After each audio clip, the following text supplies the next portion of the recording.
ಪವಿತ್ರ ಕ್ಷಣಗಳಿಗೆ ಭಾರತೀಯರಾದ ನಮ್ಮ ಮನ ಕಾಯುತ್ತಿದ್ದ ಕ್ಷಣ ಇದೀಗ ನಿವೃತ್ತ ವಾಯುಸೇನಾ ಅಧಿಕಾರಿಗಳು ಶ್ರೀ ದೇವಿ ಕುಮಾರ್ ಕೆವಿ ಇವರಿಂದ 79ನೇ ಸ್ವಾತಂತ್ರ್ಯೋತ್ಸವದ ನಮಗೆ ತ್ರಿವರ್ಣ ಧ್ವಜಗಳನ್ನು ಮಾನೆತ್ತರಕ್ಕೆ ಆರಿಸುವಂಥ ಕ್ಷಣಗಳು.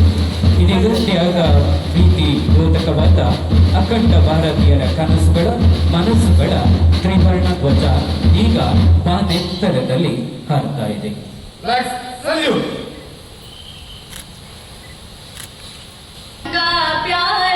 झंडा ऊंचा रहे हमारा सदा, मातृभूमि का तन मन सारा, विजयी विश्व तिरंगा प्यारा, झंडा ऊंचा रहे हमारा। आओ प्यारे वीरों आओ, देश धर्म पर बलि बलि जाओ, एक साथ सब मिलकर।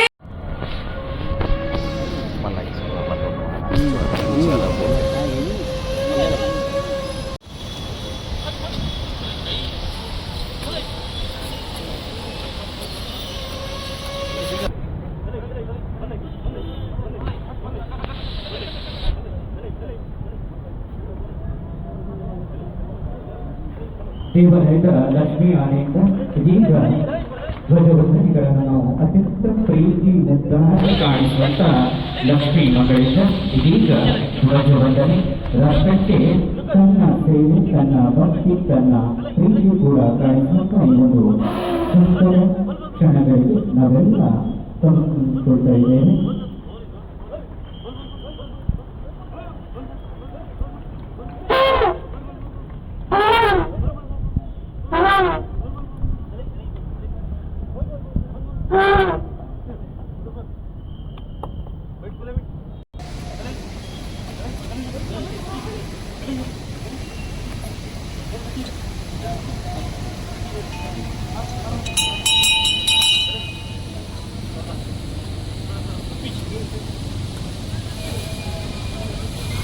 ಲಕ್ಷ್ಮೀ ಆನೆಯ ಧ್ವಜವಂದನೆಗಳನ್ನು ಸ್ವೀಕರಿಸಿ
ಭಾರತೀಯ ವಾಯುಸೇನೆ ಎಲ್ಲ ಕೈಚಪ್ಪಳೆ ಮೂಲಕ ನಾವೆಲ್ಲರೂ ಕೂಡ ಇವರನ್ನು ಅಭಿನಂದಿಸೋಣ.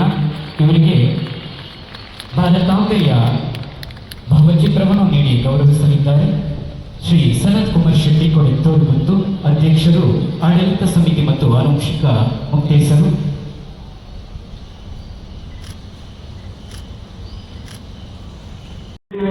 ಹೇಳಬೇಕಾದ ಅವಶ್ಯಕತೆ ಇಲ್ಲ, ಯಾಕೆಂದರೆ ಆಗಲೇ ವೇದಿಕೆಯಲ್ಲಿದ್ದು ಎಲ್ಲರ ಹೆಸರನ್ನು, ಅವರ ಹಿನ್ನೆಲೆಯನ್ನು ಎಲ್ಲ ನಿಮಗೆ ಅರ್ಥೈಸಿ ಅವರಿಗೆ ನಾವೇನು ಇವತ್ತು ಪಡೆದ ಸ್ವಾತಂತ್ರ್ಯವ ಅದನ್ನು ಉಳಿಸಿ ಬೆಳೆಸಿಕೊಳ್ಳಬೇಕಾದುದು ನಮ್ಮ ಕರ್ತವ್ಯ. ಆ ನಿಟ್ಟಿನಲ್ಲಿ ಪರೋಕ್ಷವಾಗಿ ಅದೆಷ್ಟೋ ಜನರು ಮಾಡುತ್ತಿದ್ದರು. ಪ್ರಸಕ್ತ ಸಮಯದಲ್ಲಿ ಈ ಸ್ವಾತಂತ್ರ್ಯದ ರಕ್ಷಣೆಗಾಗಿ ನಮ್ಮ ಗಡಿಯಲ್ಲಿ ಕಾಯುತ್ತಿರುವಂತಹ ಅದೆಷ್ಟೋ ಸೈನಿಕರು ಚಳಿ, ಗಾಳಿ, ಮಳೆ, ಬಿಸಿಲೆನ್ನದೆ ತಮ್ಮನ್ನು ತಾವು ತೊಡಗಿಸಿಕೊಂಡು ದೇಶ ಸೇವೆಯಲ್ಲಿ ನಿಯುಕ್ತರಾಗಿದ್ದಾರೆ. ಅವರೆಲ್ಲ ಸೇವೆಯನ್ನು ಗಮನಿಸಿಯೋ ಏನೋ ಪ್ರಾಯಶಃ ಇಲ್ಲಿಯ ಆಡಳಿತ ಮಂಡಳಿ ಮತ್ತು ನಮ್ಮ ಶಿಕ್ಷಣ ಸಂಸ್ಥೆಯವರು ನನ್ನನ್ನು ಆಹ್ವಾನಿಸಿ ನನಗೆ ಧ್ವಜವನ್ನು ಆರೋಹಣ ಮಾಡುವ ಹಾಗೂ ವೈಯಕ್ತಿಕವಾಗಿ ನನ್ನನ್ನು ಗೌರವಿಸುವಂತಹ ಕಾರ್ಯವನ್ನು ಮಾಡಿದ್ದಾರೆ.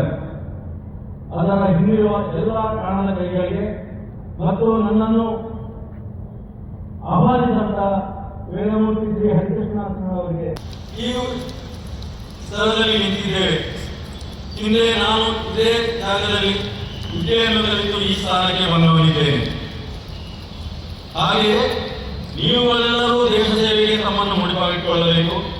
ನಿಮ್ಮ ಶಿಕ್ಷಣವನ್ನು ಮುಂದುವರಿಸಿ ಆಯಾ ಹಂತದಲ್ಲಿ ದೇಶಕ್ಕೆ ಬೇಕಾದ ವ್ಯವಸ್ಥೆಯಲ್ಲಿ ತಮ್ಮನ್ನು ತಾವು ತೊಡಗಿಸಿಕೊಳ್ಳಬೇಕು. ಆ ಮೂಲಕ ನಿಮ್ಮಲ್ಲಿ ಒಂದು ರೀತಿಯ ಡಿಸಿಪ್ಲಿನ್, ಪಂಕ್ಚುಯಾಲಿಟಿ ಇದೆಲ್ಲವನ್ನು ನಾವು ಕಂಡುಕೊಳ್ಳಬಹುದು.